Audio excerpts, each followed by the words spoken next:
নমস্কার। আজ ভরত মুনির জন্ম জয়ন্তী। এখন বিষয় হলো ভরত মুনি কে ছিলেন।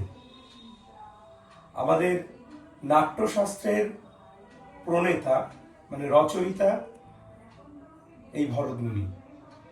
আমরা সকলে জানি বেদ 4 প্রকার, ঋক, সাম, যজু, অথর্ব, যেগুলো বিভিন্ন ঋষিরা লিখেছিলেন।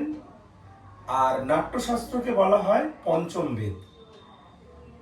এই নাট্যশাস্ত্রের মধ্যে নাটকের যে বিভিন্ন ভাব, রস, সেগুলো বর্ণিত আছে এবং সকল শাস্ত্রের মিশ্রণে যে নাট্যশাস্ত্র রচনা হয়েছিল সেটা লিপিবদ্ধ করে গেছেন ভরত মুনি। আজ তার জন্ম জয়ন্তীতে আমরা একটি প্রযোজনার পক্ষ থেকে সকলে তাকে শ্রদ্ধা জানানোর জন্য হাজির হয়েছি।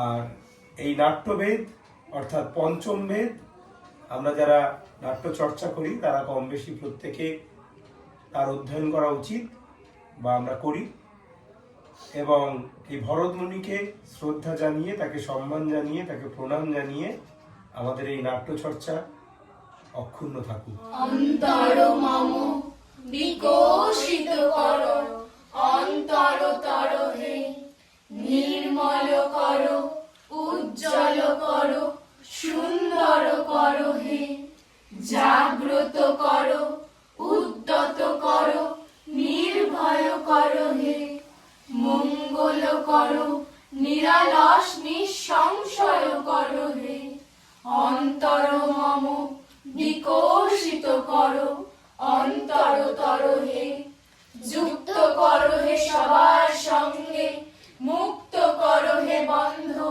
সঞ্চার করো সকল কর্মে, শান্ত তোমার ছন্দ, চরণ পদ্মে মমচিত নিস্পন্দিত করো হে নন্দিত করো, নন্দিত করো, নন্দিত করো হে অন্তর মম বিকশিত করো, অন্তরতর হে।